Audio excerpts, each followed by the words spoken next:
اللہم صلی علی سیدنا محمد وعلی آلہ واصحابہ اجمعین۔ قال النبی صلی اللہ علیہ وسلم اصحابی کالنجوم بأیہم اقتدیتم اہتدیتم۔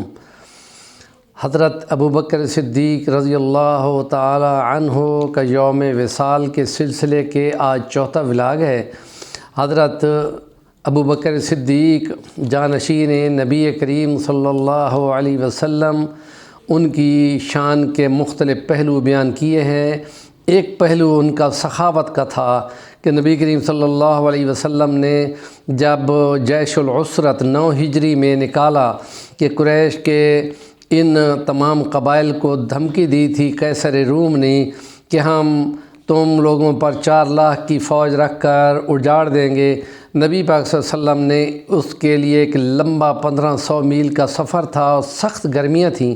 تو اس کے لیے آپ نے لوگوں سے چندے کی اپیل کی، تو تمام لوگ جو مال بھی لائے۔ ان میں حضرت عمر فاروق کا کہنا تھا کہ آج میں حضرت ابوبکر صدیق پہ بازی لے جاؤں گا، کیونکہ میں آج گھر پورے کا سامان آدھا لے آیا ہوں۔ اور پھر نبی کریم صلی اللہ علیہ وسلم نے ابوبکر صدیق سے پوچھا کہ ہاں جی ابوبکر صدیق کیا لائے ہو؟ تو انہوں نے فرمایا کہ گھر میں صرف اللہ اور اس کے رسول کا نام چھوڑا ہے، باقی تمام چیزیں اٹھا کے لے آیا ہوں، سوئی تک بھی لے آیا ہوں۔ تو اس وقت اصحاب نبی کو معلوم ہوا کہ ابوبکر صدیق کے مقام تک پہنچنا بہت محال ہے۔ اور پھر ہم نے دیکھا کہ حضرت ابوبکر صدیق نے اپنے 2 سال کے عرصے کے اندر جو روم اور ایران کے علاقوں پر یلغار کی، ان میں یہ آپ کی قسمت تھی کہ آپ کو ابو عبیدہ بن الجراح جیسا جرنیل اور سعد بن ابی وقاص جیسا جرنیل اور حضرت خالد بن ولید جیسا سپہ سالار، یہ تینوں نامور وہ جنرل ہیں جن کے ہاتھ سے روم اور ایران نے مکمل شکست کھائی ہے اور اسلام کی فتوحات کے ڈنکے بجے ہیں۔ تو اس کے بعد حضرت ابوبکر صدیق کا جب آخر کا وقت پہنچا تو انہوں نے باقاعدہ اس کے لیے یہ کیا کہ میں تم لوگوں کے لیے اپنے بعد جانشین حضرت عمر فاروق کو مقرر کر رہا ہوں۔ تو تمام لوگوں نے کہا تو وہ تو بہت زیادہ سخت مزاج ہیں، اس لیے ان کو نہ مقرر کریں۔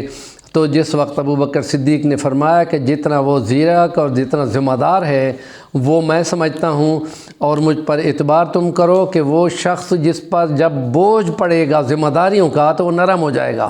اور دنیا نے دیکھا کہ وہ شاہکار رسالت حضرت عمر فاروق وہ ہیں کہ جنہوں نے ابوبکر صدیق کے جو کام بھی آگے بڑھانے والے تھے ان سب کو پایۂ تکمیل تک پہنچایا اور کمال درجے تک پہنچایا۔ اور اس کا تذکرہ دی 100 مائیکل ایچ ہارٹ کی کتاب ہے، اس میں 49ویں نمبر پر 100 بڑے انسانوں میں اس نے حضرت ابوبکر صدیق اور حضرت عمر فاروق کو اکٹھا ذکر کیا ہے کہ اسلام کو آگے پہنچانے میں ان 2 شخصیات کا بہت بڑا نام ہے۔ اور ہم یہ کہتے ہیں کہ انہوں نے اپنے لیے جو کچھ استعمال کیا، جو معاوضہ جات یا سیلری یا مراعات جس کو ہم کہتے ہیں، وہ جتنی لیے ہیں، سمجھدار دنیا والوں نے ان کو معیار بنایا، اور ہم نا ہنجار نا خلف مسلمان 57-58 مسلم حکمرانوں میں سے کسی نے بھی ان کو پیروی نہیں کی، اور دنیا ہی کو مسکن بنا کر عیاشیاں کرتے رہے اور بہت بڑی سہولتیں اپنے نام لے کر عوام کو غریب رکھا۔ تو انہوں نے اپنا ایک طریقہ اختیار کیا کہ نبی کریم صلی اللہ علیہ وسلم نے اپنے بعد حضرت ابوبکر صدیق کو چننے کے لیے صحابہ کو سمجھداری دی کہ وہ اپنے میں سے ایک چنیں، لیکن پسند اس کو کریں جس کو نبی پاک صلی اللہ علیہ وسلم پسند کر رہے ہیں، ابوبکر صدیق۔ اور پھر حضرت ابوبکر صدیق نے ایک شخصیت کو نامزد کیا، اور وہ تمام اہل علم اور تمام جانشین اصحاب نبی کو بھی سمجھ تھی، اس لیے انہوں نے حضرت فاروق اعظم کو چنا۔ اور اس کے بعد حضرت فاروق اعظم کے جب شہادت کا ٹائم آیا تو انہوں نے 6 بندوں کی کمیٹی بنائی، اور ان میں اپنا بیٹا جو عبداللہ ابن عمر تھا اس کا نام نکال دیا کہ کہیں یہ ملوکیت نہ بن جائے، اس لیے میں اس کا نام ڈراپ کرتا ہوں۔ اور باقیوں کے لیے کہا کہ ان کو اپنے میں سے چننے کے لیے باقاعدہ جمہوری طریقہ اختیار کیا گیا، اور جو مکے اور مدینے کے اہل علم تھے ان کی رائے لے کر ان میں سے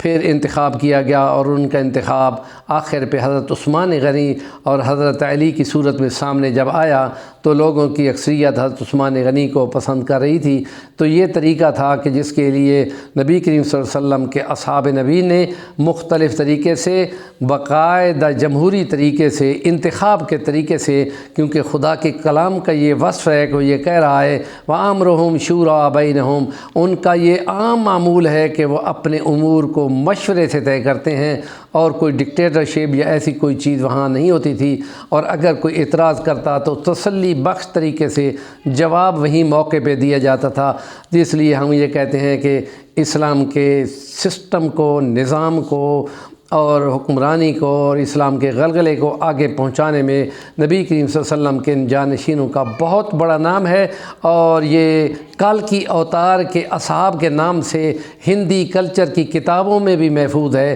کہ جس میں یہ لکھا ہوا ہے کہ وہ مدینے میں آ کے آباد ہوگا، عربی النسل ہوگا، 4 اس کے یار ہوں گے۔ اس کا تذکرہ 5 سے 6 ہزار سال پرانی کی کتابوں میں یہ بطور ایک اعجاز کے موجود ہے، جس کو پڑھا جا سکتا ہے۔ ہمارے اس چینل کا نام ہے صفی الرحمن الوانی، ضرور سبسکرائب کر لیں، اور اگر کوئی بات اچھی لگے تو اس پر ضرور کمنٹ دیں۔ جزاکم اللہ و احسن الجزا۔